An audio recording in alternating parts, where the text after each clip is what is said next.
Hello and welcome back to our YouTube channel Nerdy Brains. So today we are going to take another topic of molecular basis of inheritance, that is DNA packaging.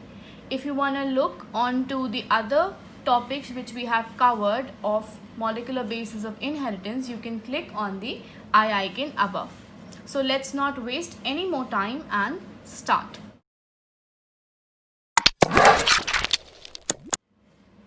So DNA packaging. What is DNA packaging? What do you mean by DNA packaging? देखो, whenever we talk about DNA packaging, packaging का क्या मतलब होता है? एक चीज़ को किसी छोटी सी जगह में पैक कर देना, एक चीज़ को एक छोटी सी जगह में पैक कर देना. तो हमें पता है कि DNA की लेंथ इज़ वेरी लॉन्ग, ठीक है. DNA जो है उसकी लेंथ बहुत लंबी होती है, तो उसको एक ह्यूमन बॉडी में पैक करना है तो वो इतना बड़ा DNA तो ह्यूमन बॉडी में नहीं आ पाएगा अगर वो ओपन रहेगा. तो उसके लिए DNA, हमारी बॉडी ने क्या किया, DNA को पैक कर दिया ताकि वो हमारी बॉडी में रह सके, सर्वाइव कर सके. अब जैसे कि आपने देखा होगा एक वूल बॉल होती है, ठीक है. वूल बॉल बहुत लॉन्ग होती है, बहुत लॉन्ग. अगर हम उसे खोल दें एक वूल बॉल को तो वो बहुत लॉन्ग होती है, ठीक है. अब उतना सारा वूल हम इधर उधर लेके जा नहीं सकते, तो हम क्या करते हैं, उसको एक बॉल में रैप कर देते हैं. वो पूरा एक बॉल में रैप हो जाता है. तो उससे क्या होता है, जगह बचती है, उससे वो सेव हो जाता है और जगह बचती है. दूसरी चीज़, वो प्रोटेक्टेड रहता है. फाइन. तो उसी तरीके से हमारी बॉडी भी DNA को पैक करके हमारे अंदर रखती है, ठीक है. तो उसी चीज़ को DNA पैकेजिंग कहती है. Okay. Now if we talk about DNA packaging, तो then we talk about 2 types of protein which is involved in DNA packaging. जब DNA पैकेजिंग की बात करते हैं तो DNA पैकेजिंग में 2 तरीके के प्रोटीन्स इन्वॉल्व होते हैं. वो कौन कौन से प्रोटीन्स हैं? Histone protein and NHC protein, that is non histone protein. Fine. This is non histone protein. अब let's talk about histone protein first. Histone protein is the main component for DNA packaging. Okay. तो histone protein का जो molecular weight होता है, अगर उसको हम non histone protein से कंपेयर करें तो हिस्टोन प्रोटीन का molecular weight non histone protein से कम होता है. फाइन. दूसरी चीज़, हिस्टोन प्रोटीन जो हैं वो बेसिक इन नेचर होते हैं, मतलब उन पर पॉजिटिव चार्ज प्रेजेंट होता है. फाइन. थर्ड चीज़, they are rich in lysine, arginine. कौन कौन से अमीनो एसिड्स उनमें प्रेजेंट होते हैं? मैक्सिमम रिच होते हैं वो लाइसिन से एंड आर्जिनिन से. Means lysine and arginine are maximum amount में प्रेजेंट होते हैं हिस्टोन में. अब हिस्टोन प्रोटीन्स के 5 टाइप होते हैं. फाइन. हिस्टोन प्रोटीन्स 5 टाइप्स के होते हैं. First is the H1, then comes the H2A, then comes H2B, then comes H3 and H4. So H2 के 2 सब पार्ट होते हैं, H2A and H2B.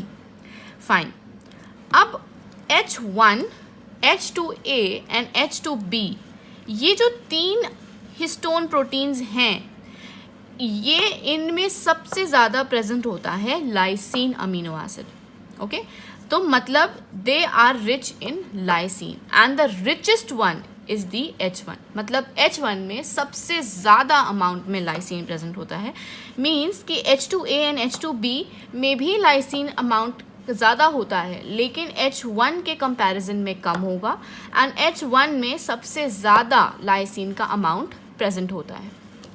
अब हम H3 एंड H4 की बात करें तो इसमें सबसे ज़्यादा आर्जिनिन का लेवल होता है. इसमें किसका लेवल होता है सबसे ज़्यादा? आर्जिनिन का. Fine. Because I told you कि they are rich in lysine and arginine. तो इन 3 में लाइसीन ज़्यादा प्रेजेंट है और इन 2 में आर्जिनिन ज़्यादा प्रेजेंट है। ओके, तो ये तो बात होगी हिस्टोन प्रोटीन की। नॉन हिस्टोन प्रोटीन का भी देख लेते हैं, what are they. Non histone proteins जो होते हैं ये हाई मॉलिक्यूलर वेट के होते हैं, मतलब हिस्टोन प्रोटीन से ज़्यादा इनका वेट होता है। Second, they are acidic in nature. Fine, so ये क्या होते हैं, एसिडिक होते हैं नेचर में। हिस्टोन पॉजिटिव होंगे, नॉन हिस्टोन प्रोटीन नेगेटिव होंगे।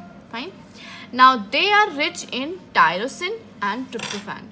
टायरोसिन एंड ट्रिप्टोफैन में रिच होते हैं। इनमें कौन से अमीनो एसिड्स प्रेजेंट होते हैं, tyrosine amino acid and tryptophan amino acid.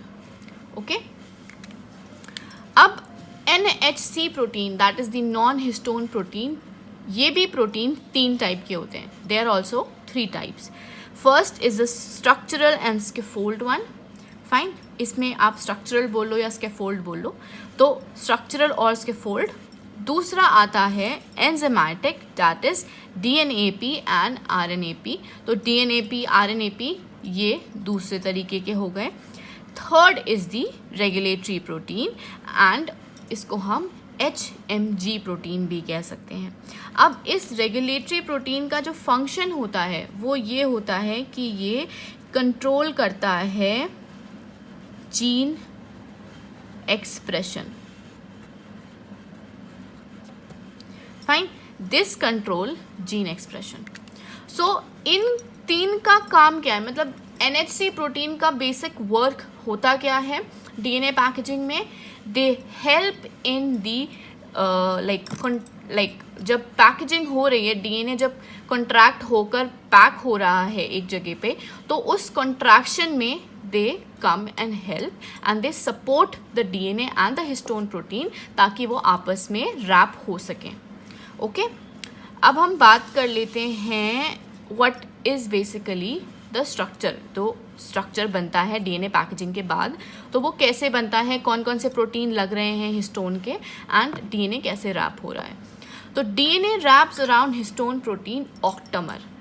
Octamer का क्या मतलब हुआ, this is the structure I am talking about. ठीक है, तो इसमें ये जो स्ट्रक्चर बना हुआ है, you can see I have made 4 ball like structures. Fine, अब ये जो बॉल लाइक स्ट्रक्चर्स हैं, these are the histone proteins. ठीक है, तो यहाँ पे मैंने क्या बनाया है, H3 का 1 part and then H3 second. So means this means that H3, H4, H2A and H2B ये चारों जो हैं 2, 2, 2, 2 दो अमाउंट में प्रेजेंट होंगे। फाइन, मतलब H3 के दो part, 2 segment, like 2 proteins, H4 के 2 प्रोटीन्स, H2A के 2 प्रोटीन्स एंड H2B के 2 प्रोटीन्स आपस में मिल के एक हिस्टोन ऑक्टामर बनाते हैं। हिस्टोन ऑक्टामर जब बनता है तो इस ऑक्टामर से हमारा DNA बाइंड करता है। अब वो क्यों बाइंड कर रहा है, DNA का जो नेचर होता है वो नेगेटिव होता है। फाइन, एंड हिस्टोन हमारा पॉजिटिव होता है, तो they will attract each other and they will bind towards each other, they will bind together. Fine, so that is why DNA बहुत आसानी से इस पे रैप डाउन हो जाता है। तो this is the histone octamer, इस पे DNA का रैपिंग होती है। अब यहाँ पे आप देख रहे होगे कि कुछ DNA खाली रह गया है। फाइन, लेकिन खाली रह गया है, अब यहाँ पे तो हिस्टोन बाइंड करा नहीं, तो ये फ्लेकी सा हो गया। फाइन, तो अब यहाँ पे कौन सा प्रोटीन आके लगता है, H1। तो H1 का सिर्फ एक प्रोटीन आकर इस ये जो हमारा DNA है, जो फ्लेकी सा DNA है जो बाहर की तरफ निकला हुआ है, इससे आके हमारा H1 लगता है ताकि वो उसको भी स्टेबलाइज कर सके। ठीक है, ताकि वो उसको भी स्टेबलाइज कर सके, उसको होल्ड कर सके। अब ठीक है, तो ये जो फ्लेकी DNA है, ये जो आउट निकला हुआ है, ये आगे चढ़ के सेकेंड हिस्टोन से जुड़ेगा, फिर इसी तरह ये रैप डाउन होता जाएगा नेक्स्ट ऑक्टोमर से, हिस्टोन ऑक्टोमर से, ठीक है। तो इस डीएनए पार्ट को जो हिस्टोन से अटैच नहीं है, अभी जो खाली छूटा हुआ है, इसको हम लिंकर डीएनए कहते हैं, ठीक है। इसको हम क्या कहते हैं? Linker DNA. अब मैंने आपको नॉन हिस्टोन प्रोटीन का रोल बताया था कि दे help in basically this contraction and they help कि वो पैकेजिंग अच्छे से हो, फाइन।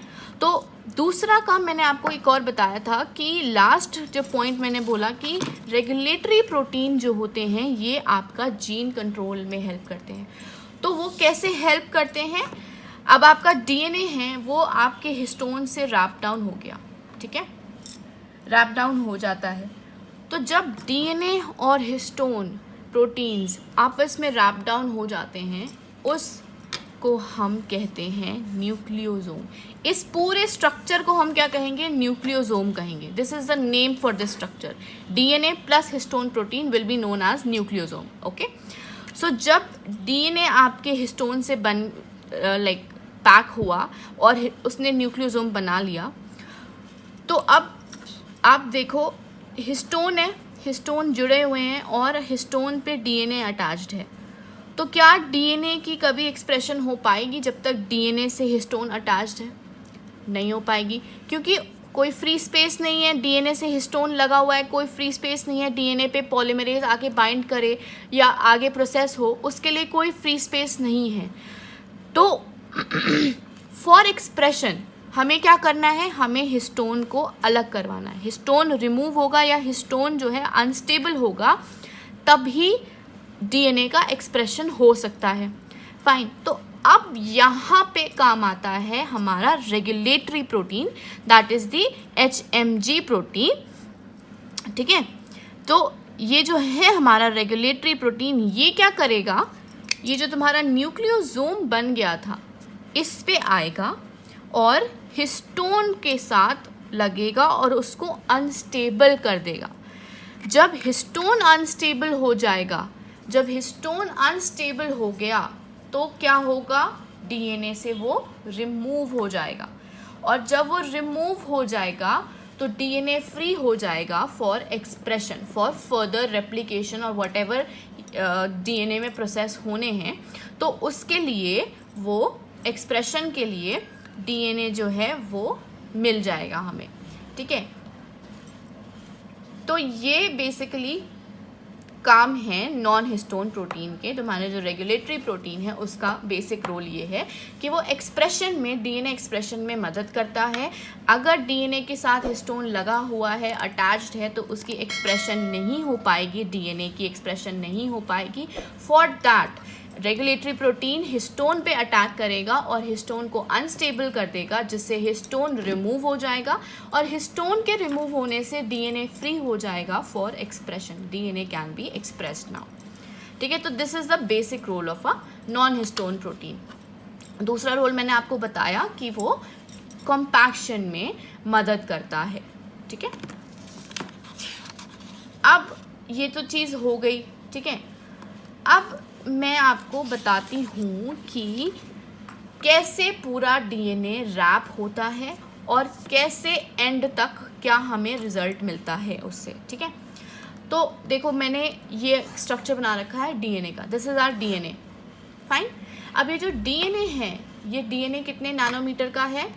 2 नैनोमीटर का। क्यों? क्योंकि मैंने आपको बताया था width of a DNA, width of a DNA will be 2 nanometer, okay. अब ये डीएनए रैप हो गया हिस्टोन के साथ। ये जो मैंने येलो स्ट्रक्चर्स बना रखे हैं, this are all histone.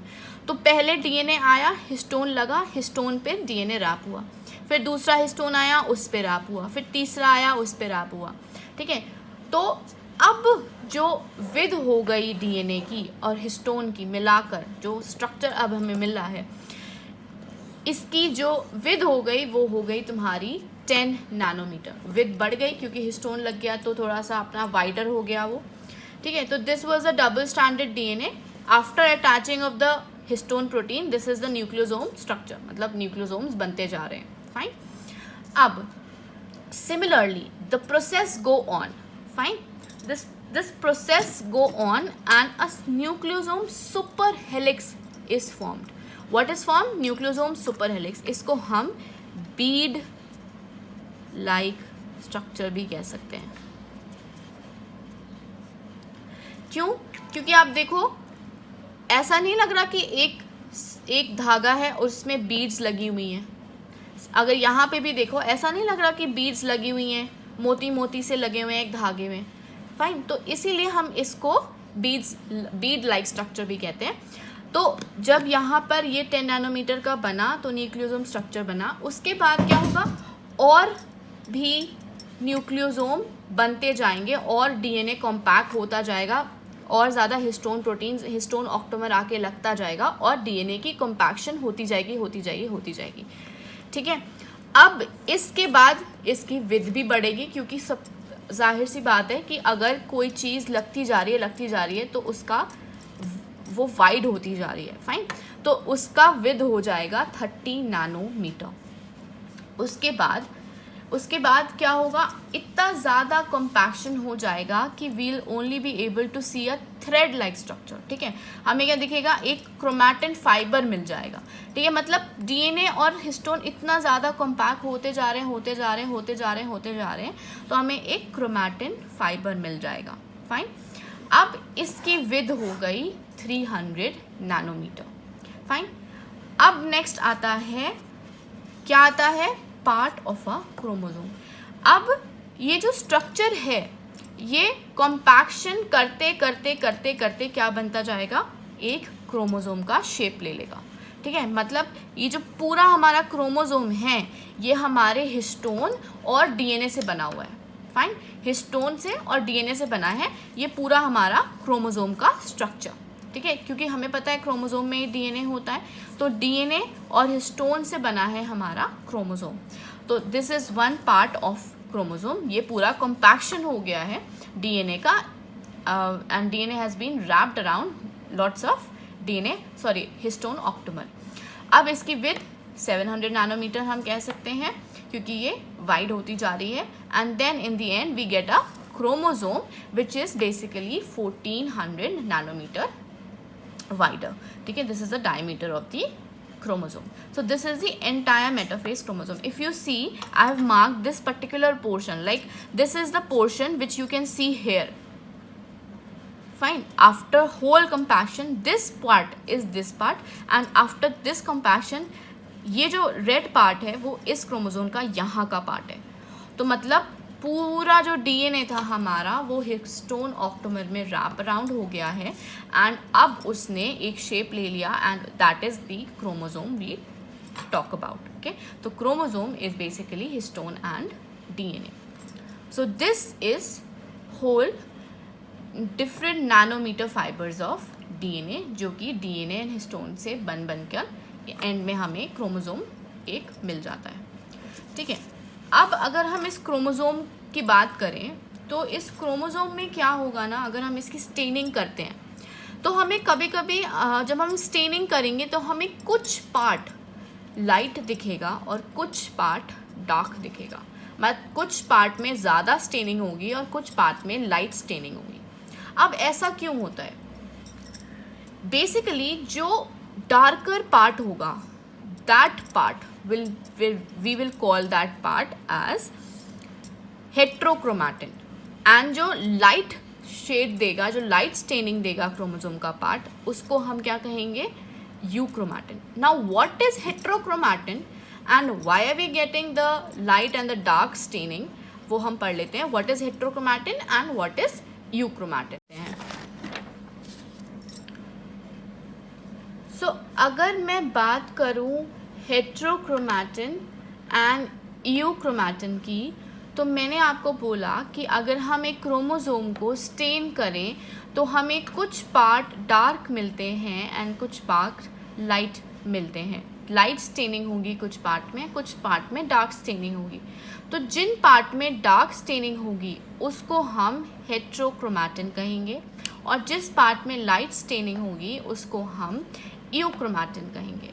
Now what is heterochromatin and what is euchromatin? देखो हेट्रोक्रोमैटिन जो होता है उसमें होती है कंडेंसेशन ज़्यादा, मतलब जो डीएनए है और जो हिस्टोन हैं वो ज़्यादा टाइटली बाइंड होते हैं और ज़्यादा पास होते हैं, तो कंडेंसेशन ज़्यादा हो जाती है। ठीक है, तो कंडेंसेशन क्या होती है, ज़्यादा होती है इन हेट्रोक्रोमैटिन। यूक्रोमैटिन में लेस कंडेंसेशन होती है, मतलब कि जो डीएनए है और हिस्टोन है वो आपस में लाइटली बाउंड है, मीन्स जो लाइन टू लाइन बीट्स बनती जा रही हैं वो लाइटली कंडेंस्ड है। अब inactive, active, what do you mean by inactive? Inactive in the state like transcription, मतलब ट्रांसक्रिप्शन इस हेट्रोक्रोमैटिन का हो पाना इज इनएक्टिव, मतलब नहीं हो पाता है ट्रांसक्रिप्शन। यूक्रोमैटिन का मतलब है एक्टिव, एक्टिव मतलब वहाँ पे ट्रांसक्रिप्शन हो सकता है। हेट्रोक्रोमैटिन में ट्रांसक्रिप्शन नहीं हो सकता है और यूक्रोमैटिन में ट्रांसक्रिप्शन हो सकता है क्योंकि वो लाइटली बाउंड है। अब यहाँ पे मैंने लिखा है जीन पुअर, मतलब हाई एटी कंटेंट, और यहाँ लिखा है जीन रिच, मतलब जीसी कंटेंट इज हाई। ना मैंने आपको स्टार्टिंग में जो क्लास ली थी उसमें मैंने बताया था कि एटी के बीच में डबल बॉन्ड होता है एंड जी एंड सी के बीच में ट्रिपल बॉन्ड होता है। अब ये जो ए और टी है इनका जो बॉन्ड है वो जल्दी टूट सकता है क्योंकि डबल बॉन्ड है, मतलब डबल बॉन्ड को तोड़ना ज़्यादा आसान है और ट्रिपल बॉन्ड को तोड़ पाना उतना आसान नहीं है क्योंकि 3 हाइड्रोजन बॉन्ड बने हुए हैं। तो जीन पुअर का मतलब है 80 कंटेंट ज़्यादा है, मतलब डीएनए का टूट पाना ज़्यादा आसानी से हो सकता है। ठीक है, तो हाई 80 कंटेंट, तो डीएनए ज़्यादा आसानी से टूट सकता है, इसलिए इसका जो जीन है वो पुअर है, मतलब वो जो पोर्शन है वो पुअर कहलाएगा। उसी तरह अगर हम जीन रिच की बात करें तो जीसी कंटेंट का मतलब है, हाई जीसी कंटेंट का मतलब है स्ट्रॉन्ग, बहुत ज़्यादा स्ट्रॉन्ग पार्ट है वो, क्योंकि 3 बॉन्ड्स होते हैं जी एंड सी के बीच में और 3 बॉन्ड जो हैं वो ज़्यादा बेरेबल हैं, मतलब उनको तोड़ पाना इतना आसान नहीं है, इसलिए ये जीन रिच पोर्शन है। यूक्रोमैटिन जो है वो जीन रिच पोर्शन है। ठीक है, अब जीसी जो कंटेंट होने की वजह से क्या है, लेस कंडेंसेशन, क्योंकि जीसी कंटेंट है तो 3 बॉन्ड प्रेजेंट है तो स्ट्रॉन्ग ज़्यादा है और उनको टूटना आसान नहीं है, इसलिए वो पोर्शन यूक्रोमैटिन है उसमें कंडेंसेशन इतनी नहीं होती। 80 कंटेंट जहाँ पे ज़्यादा होगा वहाँ पे हमें कॉम्पैक्शन ज़्यादा रखना पड़ेगा ताकि ब्रेक ना कर जाए डीएनए, तो उसके लिए उस पोर्शन को हम हेट्रोक्रोमैटिन कहते हैं और वहाँ पर कंडेंसेशन ज़्यादा होती है।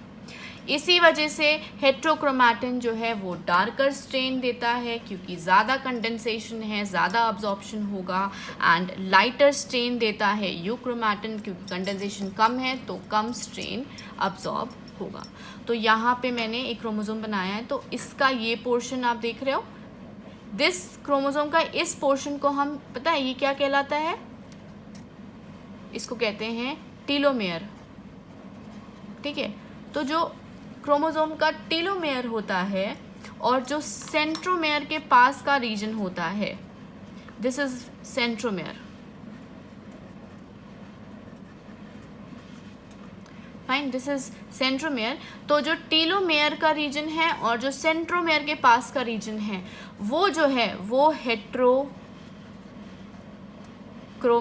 है, वहाँ पर कंडेंसेशन ज़्यादा होती है, और जो मिड पोर्शन होता है क्रोमोसोम के आर्म्स का उसको हम यूक्रोमैटिन कहते हैं।